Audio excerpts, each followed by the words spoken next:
Once again here on Talk and Fight for another episode of Boxing News Today. We've got a variety of stories from various fights, and of course, a few quips regarding Ryan Garcia and some news in the women's boxing world. Let's have a look now at some recaps. Down in Redwood City at the Fox Theater, middleweight fighter Peter Kamakov, formerly of Russia, now fighting out of Woodland Hills, California, became the NBA Continental Champion after scoring an 8-round majority decision win over a very tough Vaughn Alexander from St. Louis, Missouri. No question, Alexander had plans of his own, taking the fight right to Kamakov, but could not, uh, fight off the thundering blows, counter shots, which tested his will. And, obviously, Kamakov is now 12-0, undefeated after winning over Alexander down in California. Great fight from California. Anyway, in other news around the world, let's have a look here. Former heavyweight title challenger Dillian, the body snatcher White, now 30-3, returned to the first time since November 2022 to stop Christian Hammer after 3 rounds. And that took place at the Royal Hotel in Castlebar, Ireland. Of note, sidebar, White called out Hammer and named him a coward for not returning to the fight. Also on that card, a bit of an upset. Middleweight Gary O'Sullivan, now 31-6, returned for the first time since his world title defeat against Erslandy Lara back in 2022 to lose an 8-round decision to unheralded Sofiane Kati, who's now 15-4 by scores of 77-76. I'm sure he's upset. Anyway, in other fight news, we saw something we mentioned last week quite a lot.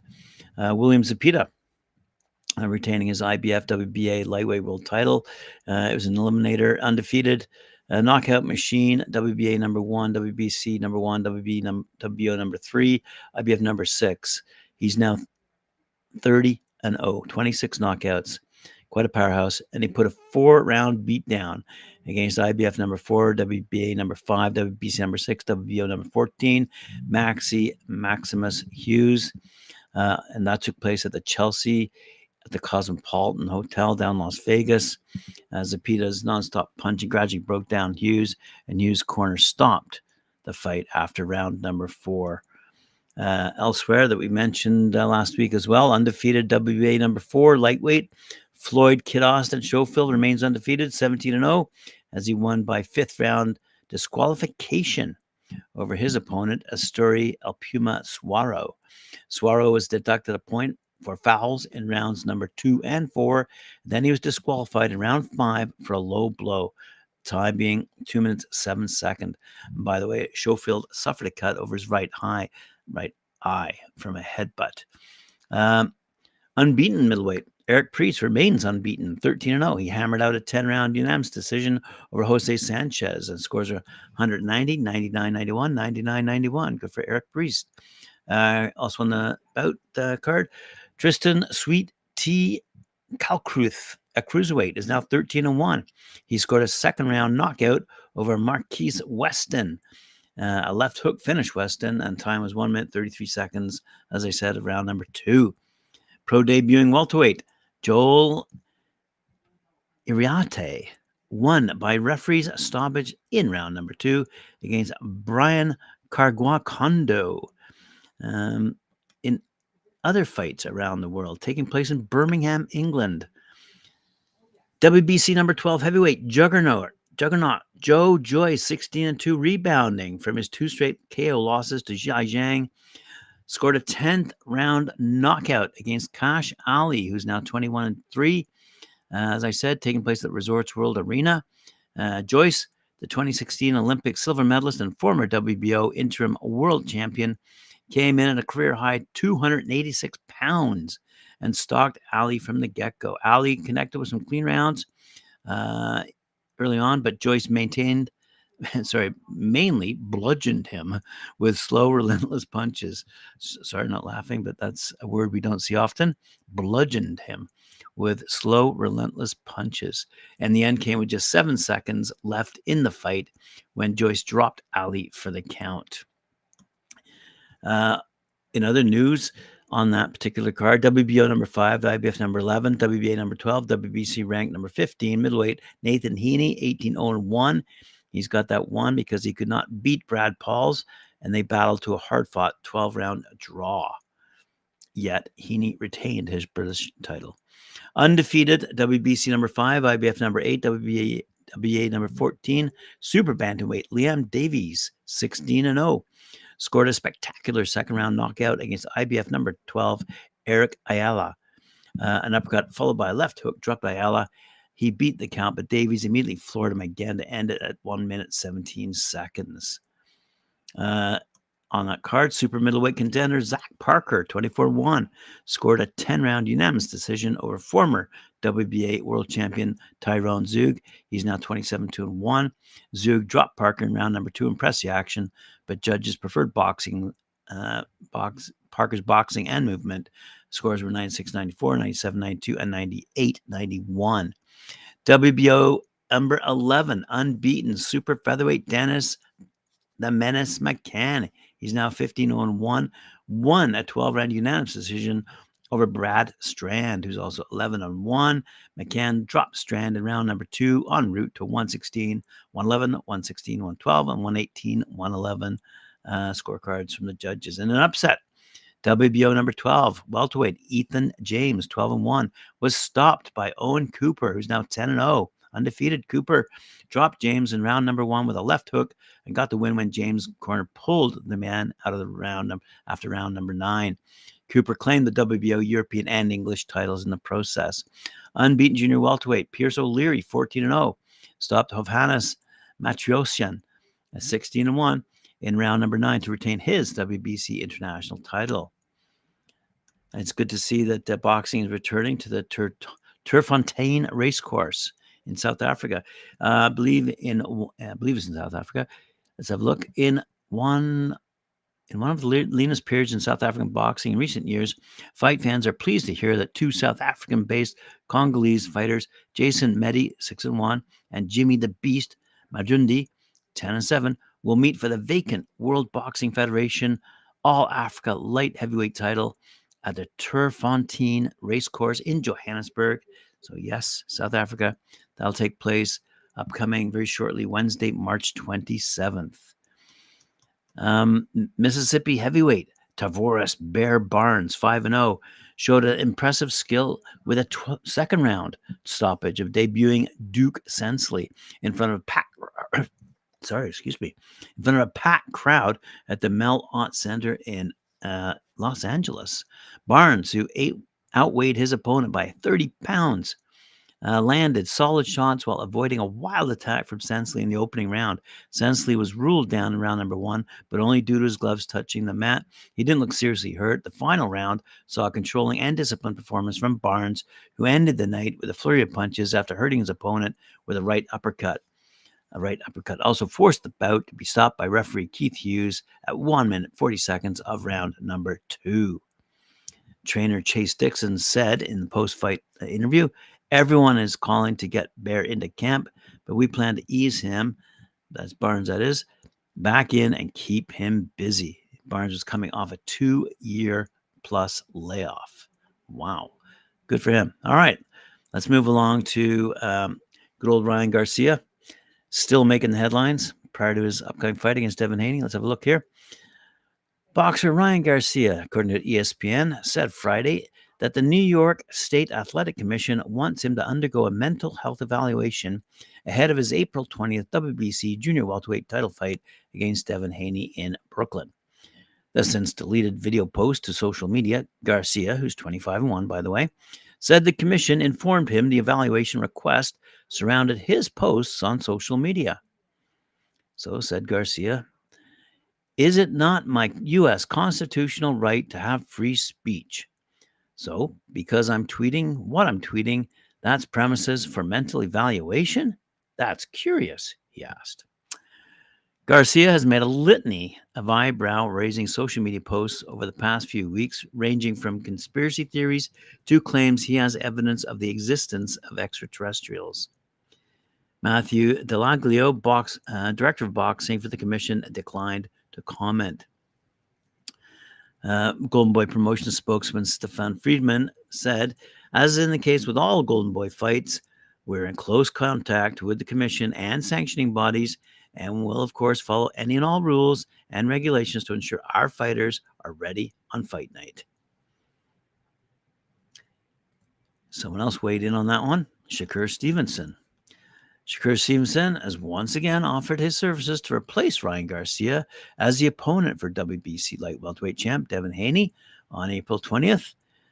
Devin's dad, Bill Haney, rejected the possibility of a fight with Shakur, who's 21-0, by the way, saying he brings nothing to the table. Shakur reacted to that comment by saying, I smell fear. Okay. Haney, by the way, he's 31-0, 50 knockouts, posted a remark in response, taking issue with Shakur, continually calling him out, even though he's now fighting at 140, not 135, and telling him that he needs to focus on fighters in the lightweight division. Of course, that's a little hypocritical on Haney's part, as he and his dad, Bill, have been calling out lightweight Gervonta Davis nonstop, despite the two not sharing the same weight class either. Let's take a look at what's happening with our good friend Mea Motu down in New Zealand. According to Sue Fox over at womensboxing.com, IBO World Super Bantamweight champ Mea Motu will take on Thailand's Napaket Siraswas at the ABA Stadium in New Zealand on April 26. Now, interestingly, as a sidebar in this particular story, Peach Boxing's stable has unfortunately been forced to end their working relationship with Dean Lonergan at DNL events after Lonergan lost his financial backers. Due to this, Peach boxers are now signed with No Limit Boxing under Matt and George Rose. The good news is great things are coming. However, it means we'll be seeing less of these boxers fighting in New Zealand. Motu is seeking to unify her world title, hopefully in July, as she begins to venture for mega fights in Australia and the UK. But the downside to greatness is that her next fight could be her last fight in New Zealand. And what better place, though, to have that fight where it'll be where it all started for her at the historical ABA Stadium. Motu has had a successful 2023, by the way, by winning and successfully defending the IBO world title, overcoming the odds of broken ribs, dislocated shoulder, and asthma. But the year ended perfectly with a sold-out show in Whangarei. Motu will be taking on Thailand 20-year-old boxer Siraswas. Siraswas has an impressive record, 7-1, by the way, with the only loss coming to Australian boxer Enja Ryan last July. She has an amateur boxing background, with the highlight of her amateur career being reaching the quarterfinals of the Youth, Men's, and Women's World Boxing Championships in 2021. And this fight will be a non-title fight, however. This is to keep Motu prepared for the future mega fights in the UK. The undercard of this fight will showcase Isaac and Alina Peach, up-and-coming boxers, including Sonny Morini, Aaron Walsh, Emma Nesbitt, Dylan Archer, and Oliver Firth. Let's have a quick look at Aaron Walsh. Has had a very impressive amateur boxing career as well, becoming a 3-time New Zealand national amateur champ, 2023 Bobby Johnson Cup winner, competing at the 2022 Commonwealth Games, multi-time North Island Golden Glove Championship, and 2023 Pacific Games silver medalist. Walsh made her professional boxing debut in November 2023, maintaining an undefeated record in her professional boxing career.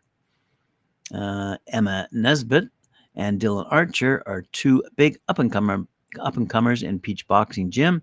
Nesbitt has won the last two of her three-fight boxing career, and her 2 wins being with international opponents. Archer is currently ranked number 1 in the super welterweight division in New Zealand, and he's been fighting difficult opponents recently in Fiji, with the last fight winning by 3rd-round stoppage over Jose Ravudi. Mea Motu, her possible last fight in New Zealand against Thailand's Siraswas will happen at the ABA Stadium April 26th, event live on CSN. a live local fight stream. Leading local fight live stream in New Zealand. Okay, anyway, CSN. There you go. Sorry about the kerfuffle at the end there. Let's talk about Malissa Smith, great writer, someone who's been featured on Talk and Fight and interviewed on Talk and Fight. She has a new book out called The Promise of Women's Boxing, and we have a book launch party announcement.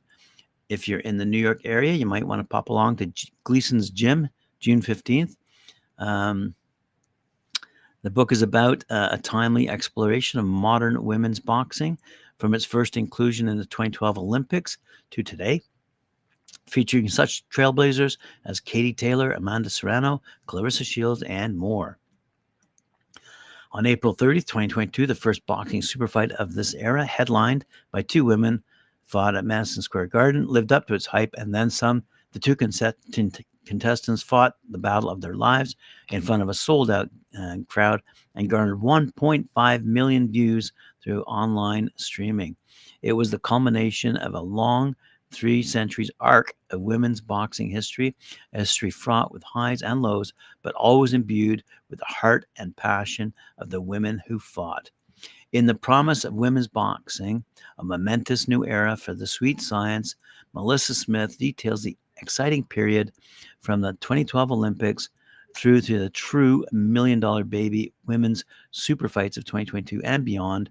Rich in content, the stories that emerge focus on boxing stars, new and old, important battles, and the challenges women still face in boxing.